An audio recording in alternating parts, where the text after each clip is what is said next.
Olá, seja bem-vindo a mais uma aula, que na aula de hoje é a análise do comportamento histórico dos ativos. O que nós vamos ver nessa aula? Nós vamos ver como que os ativos, as ações, fundos imobiliários, enfim, outros ativos, outras classes de ativos, elas se comportaram no decorrer dos anos. Então a gente vai fazer esse levantamento para entender um pouco melhor se faz sentido diversificar mesmo, como nós já vimos, qual é o melhor ativo para investir, se é que tem. Então, tudo isso a gente vai tentar levantar essas informações no decorrer desta aula. E, para isso, nós vamos simular, fazer algumas, não simulações, mas a gente vai observar através de um site. Então, eu estou aqui com o site do TradeView aberto, que aparece aqui em cima o nome do site, só digitar no Google que já vai ser direcionado.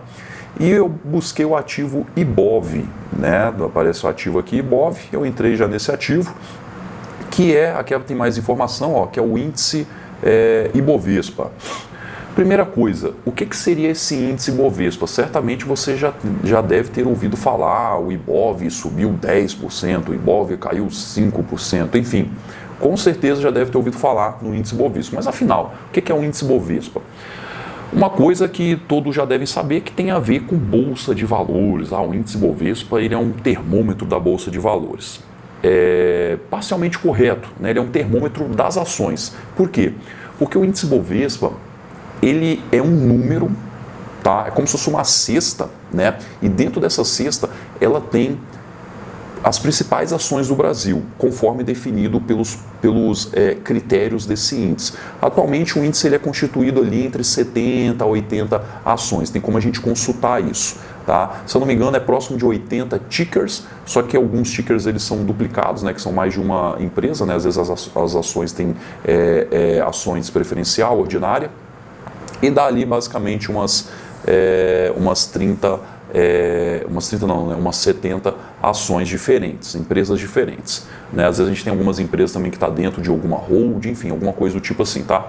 Mas enfim, em resumo, a gente tem umas 70 empresas dentro desse índice. E o que acontece? Conforme as cotações, e aí o que acontece? Essas ações elas têm um peso nesse índice. Então, por exemplo, Petrobras tem um certo peso, Itaú tem outro peso, enfim, várias empresas elas têm pesos diferentes.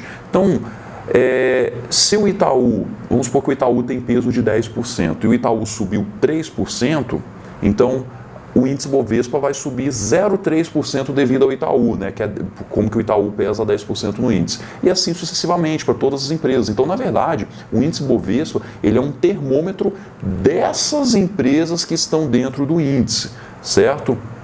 Então, isso que seria o índice Bovespa.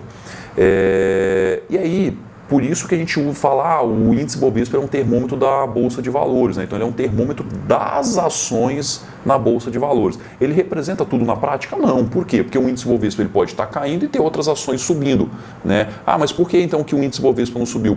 Dois motivos. Essa ação ela não está dentro do índice Bovespa, para não ter levado ele para cima também, ou somente essa ação está subindo e todas as outras caíram de fato, ou também uma parcela dessa ação dentro do índice Bovespa é muito baixa, né? Também pode ser isso. Então, ele é um termômetro, mas ele não mostra na prática, de fato, isso que está acontecendo. Até mesmo que o índice Bovespa, ele é muito ligado a setores de commodity e setores de bancos. Então, se você somar commodities e banco, vai dar ali cerca de 50% do índice, se não me engano até um pouco mais, né? Eu já fiz esse levantamento. Então, se os bancos e as commodities estão indo bem, o índice Bovespa tende a ir bem, né? Se essas ações estiverem caindo, o índice Bovespa tende a ir mal, né? Então, ele não representa muito bem na prática, mas ele é um termômetro, tá? Lembrem disso, o índice Bovespa ele é um termômetro das ações negociadas na Bolsa de Valores do Brasil, beleza? E aqui eu estou com o índice Bovespa aberto. Então a gente consegue observar ali o comportamento das ações de modo geral, tá? Aqui é interessante a gente observar até durante a pandemia, tá vendo? Cada tracinho desse a gente chama de candle. Eu vou dar um zoom aqui para ficar um pouco maior. Cada tracinho desse a gente chama de candle, tá? Então, o vermelhinho é que abriu em um valor e fechou em outro, né? Então, por exemplo, abriu aqui, ele veio até aqui embaixo, que tem um risquinho, então ele veio até aqui embaixo, subiu um pouco, mas fechou aqui, Aí o outro abriu aqui, desceu até aqui e fechou. O verde ele já representa a alta, né? Então ele abriu aqui embaixo e fechou aqui em cima, tá? Então os candles ele representa isso pra gente. E nesse caso você tem os candles para diário, então é um dia, tá? Eu posso mudar isso. Então isso aqui representa um dia. Então eu vou diminuir o gráfico aqui para voltar lá na pandemia, ó. Vou até dar um zoom aqui somente na pandemia, ó, próximo da pandemia. Então, vinha bem a Bolsa de Valores, né, lá no topo histórico, se eu não me engano. Isso era topo histórico aqui. Então a Bolsa tinha atingido ali aproximadamente quase 120 mil pontos. Né, a gente consegue observar aqui na direita, ó, tá? E aqui embaixo o dia que a gente está olhando. Então, ó, se eu deixar aqui, a gente consegue observar que é 24 de janeiro de 2020 e 119 mil pontos, 530 e 61, né? E aí ela deu uma lateralizou aqui, né? Tendeu a andar na horizontal e caiu muito, ó. Então ela estava aqui em 116 mil e veio bater até aqui embaixo 61 mil pontos, ou seja, caiu 50% basicamente, né? Então caiu muito e rapidamente já se recuperou bem, ó. Que a gente fala do dia onde ela caiu bem, ó. Vamos pegar aqui. Lá pelo dia 20 de março, mais ou menos, e ela já se recuperou muito bem aqui, ó. Lá em 20 de julho, né? Então, alguns meses depois, poucos meses depois, ela já atingiu ali, já recuperou bem. Não ficou próximo da sua máxima histórica, mas se recuperou bem, tá? Então, somente para a gente entender a parte do gráfico e a parte de índices aqui. Agora, o que eu quero ver? Não é esse estudo que eu quero ver aqui, né? Porque aqui a gente consegue tirar um insight interessante, que é o quê? As pessoas ficaram muito desesperadas, venderam os seus ativos achando que o mundo ia acabar, né? E aí, muita gente vendendo, força os preços lá para baixo, preço de qualquer ativo cai, e aí ele fica muito barato. Ou seja, quem comprou aqui embaixo, boas empresas, obviamente, ganhou bem. Né? É algo que eu vou discutir também mais para frente com vocês, tá? Geralmente os melhores momentos de compra, já fica aqui uma antecipação do que será comentado, os melhores momentos de compra geralmente é em grandes quedas, e os melhores momentos de venda é quando o mercado está muito eufórico, né? Muita gente comprando, os preços estão lá nas alturas, talvez seja a hora de vender, né? Então a gente vai abordar um pouco sobre isso também. Mas o que eu quero ver aqui? Eu quero fazer o seguinte, ó. Aqui é o índice Bovespa, o comportamento dele histórico. Eu vou trazer esses candles para mês. Então, cada tracinho desse aí vai representar um mês, tá? Então, aqui a gente tem um comportamento histórico lá desde 1994 até os dias de hoje. Então, quem investiu lá atrás, lá no início da Bolsa de Valores, quando a gente tem os históricos aqui, essa pessoa ela conseguiu aí ter uma... Cadê, ó? Opa. Deixa eu voltar aqui. Vamos fechar essa janelinha. Fica aparecendo os anúncios. Ó, mas ela conseguiu... Na verdade, eu tenho que adicionar mais informações aqui, ó. Enfim, ó. Ela saiu aqui embaixinho, ó, 1000 pontos, quando a Bolsa de Valores começou, e foi parar lá em cento e poucos mil. Então, uma rentabilidade muito alta, né? O que eu posso fazer aqui? Eu posso comparar isso com outros índices. Então, por exemplo, a gente tem o índice IBOV, que é para as ações. Eu tenho um índice, será que para os fundos imobiliários? Será que eu tenho? Temos. Nós temos lá, eu posso clicar nesse mais aqui e procurar ele, que se chama IFIX. Olha que beleza. O IFIX está aqui, ó.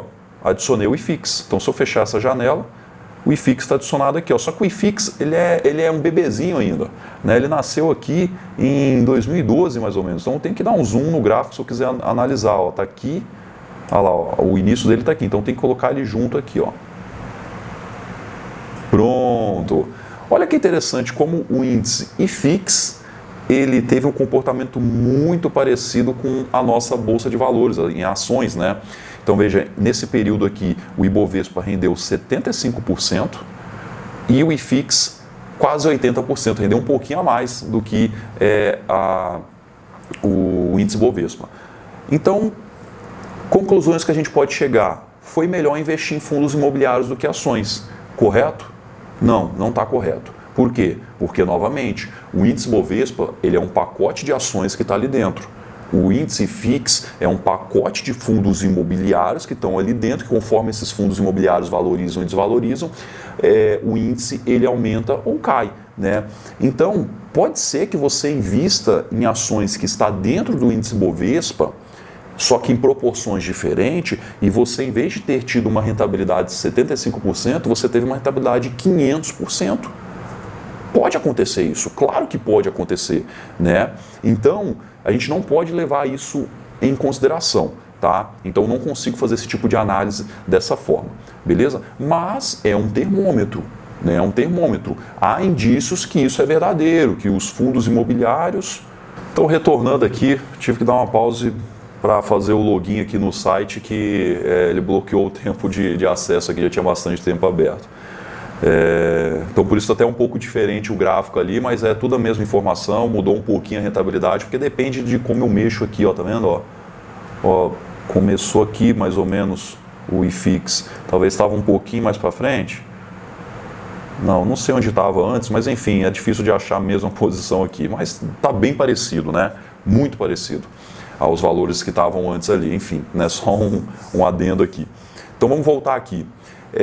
Então, essa parte de envolvimento aí dos ativos pode indicar que, de fato, ali, né, os índices, fundos imobiliários performam um pouquinho melhor do que as ações de modo geral, tá? Então a gente não pode usar isso como regra, mas de modo geral, tá? O que eu vou fazer aqui? Ó, eu vou adicionar mais ativos. Eu vou adicionar, por exemplo, o ouro.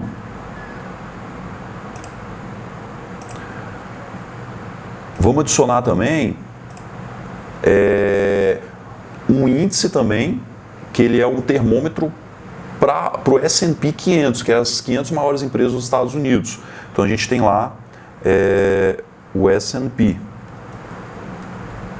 Eu vou colocar até um ativo que é negociado na Bolsa de Valores, que ele replica o índice S&P 500, que ele se chama o IVVB11. Isso aqui, ó. Ele é um ETF. A gente vai entender o que seria um ETF.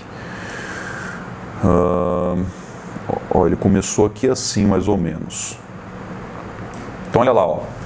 Para quem investiu nessa época aqui, ó, vamos ver aqui mais ou menos quando que é, lá 2 de maio de 2014 até hoje, ó, então de 2 de maio até hoje, quem investiu lá no IVVB11, que ele é uma réplica das 500 maiores ações dos Estados Unidos, a gente consegue comprar esse ativo na Bolsa de Valores brasileira, teria ganhado uma rentabilidade de 556%, né, um ativo dolarizado.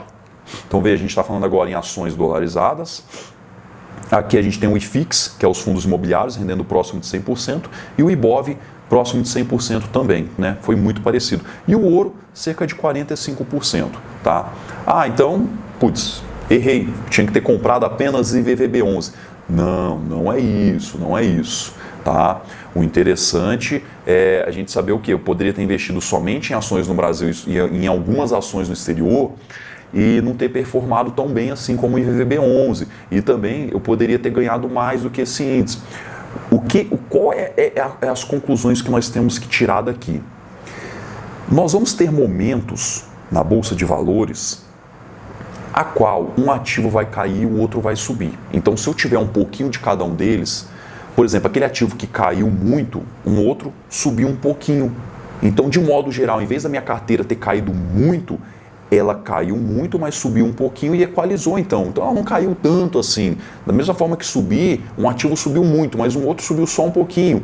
Então a gente consegue equalizar isso. A gente não vai ganhar muito, mas a gente também não vai perder muito. E no modo geral, a gente vai ter uma carteira de investimentos diversificada, onde nós vamos ganhar em várias pontas. Tá? Então o que eu quero avaliar aqui não é nem tanta rentabilidade. E sim, por exemplo, ó, vamos trazer para diário aqui de novo. Quem do diário? Deixa eu diminuir. O que eu quero trazer aqui para vocês é o seguinte, ó. Vamos observar aqui na pandemia. O que aconteceu na pandemia? O que aconteceu com os ativos? Ó, a gente viu que a bolsa, olha que interessante, os fundos imobiliários, eles estavam rendendo, não, aqui é o IVVB11. Os fundos imobiliários é essa laranjinha aqui, ó. Antes mas ele está aqui, ó. Os fundos imobiliários chegaram a render mais do que as ações, ó. Antes lá da pandemia, antes da grande queda, né? E aí caiu muito. Quem que sofreu muito foi as ações. elas estavam próximo do seu topo aqui, entre esses 3 ativos, e caiu muito. Né? Os fundos imobiliários caiu menos, eles são menos sensíveis nesse ponto, então a volatilidade deles é menor, dos fundos imobiliários, tá? Então, por isso que é até comentado, né?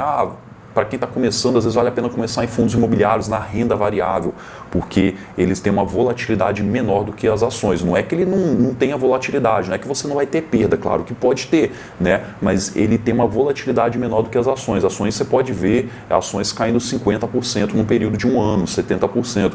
Em fundos imobiliários vai ser muito difícil isso acontecer, porque eles estão atrelados a um imóvel, tá? Então é mais difícil. Então olha só, os fundos imobiliários caiu menos do que as ações. Olha que interessante, enquanto as ações e os fundos imobiliários estavam caindo, o que aconteceu com o ouro?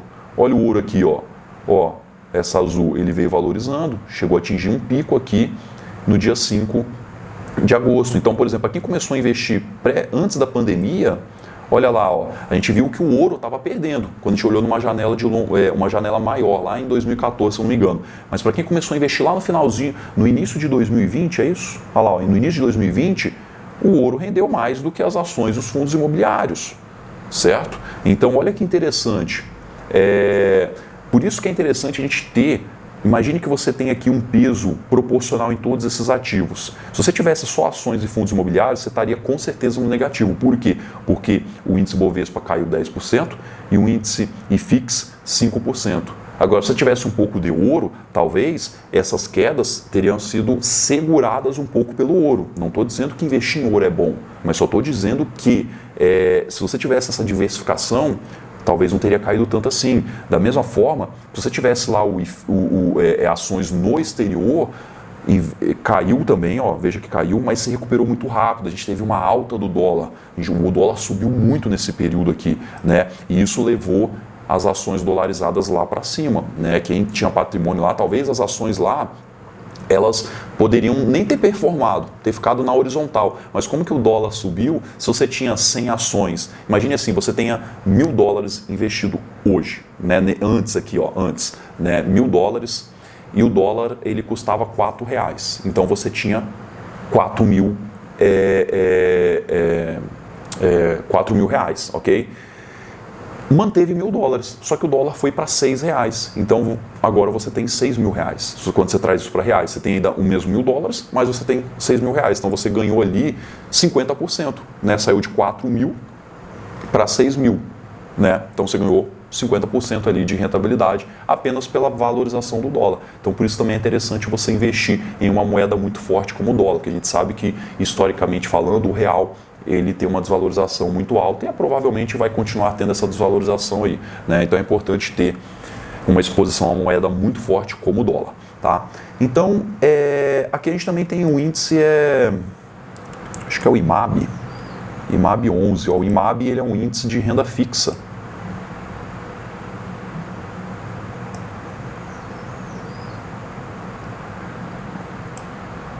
Olha lá o IMAB. Também o IMAB ele teve uma valorização muito boa, renda fixa, certo? A gente consegue comprar ele na Bolsa de Valores, deixa eu até colocar o ticker dele certinho aqui, ó, que é o IMAB 11. Né? Ali talvez era até um outro índice, né? Deixa eu colocar esse aqui que é o índice de renda fixa. Olha que interessante, a renda fixa também está nesse bolo aqui, ó. Lá durante a pandemia, veja que a renda fixa caiu pouco, né? Então por isso que é bom ter essa diversificação, que em momentos onde o mercado pode estar caindo muito, a gente não sabe como vai se comportar e não tem como a gente prever o futuro, nada melhor do que você ter diversificação entre classes de ativo, porque um está subindo, o outro está caindo, e no final quando você olha uma janela grande, daqui a um ano, você vai estar ganhando dinheiro, né? Isso que importa, você está ganhando dinheiro, né? Então a diversificação ela ajuda muito nisso. Enquanto uma classe caiu muito, a outra talvez até valorizou. E aí você fala, mas vou investir só no exterior. Às vezes não seja tão interessante. Vai que o dólar cai para R$3. É provável que isso aconteça? Não, é muito provável que não. Mas vai que cai para R$3, você perde a metade do que foi investido de cara, né?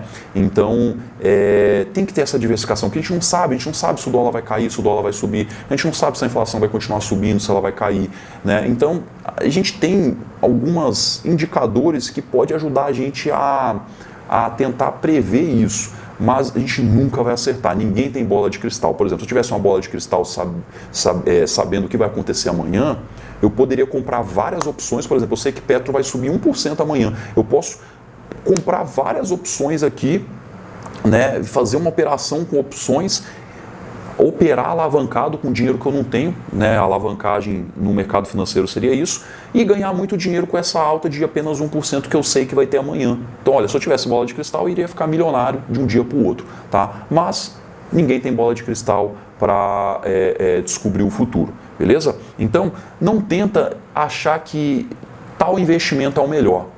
O outro ali é o melhor, esse aqui é o pior, eu não vou ter. E esse aqui é o melhor, eu vou ter tudo nisso, nessa classe de ativo. Não, diversifique entre essas classes de ativos, que você vai ver que sua carteira de investimento ela vai se comportar muito bem, historicamente falando. Talvez você olhando uma janela curta de 5 anos, por exemplo, nem tanto. Mas quando você olha numa janela de 10, 20, 30 anos, você vai ver que a diversificação certamente lhe ajudou bastante, né? Qualquer estudo de diversificação mostra isso. Então não deixe de ter uma carteira diversificada, tá?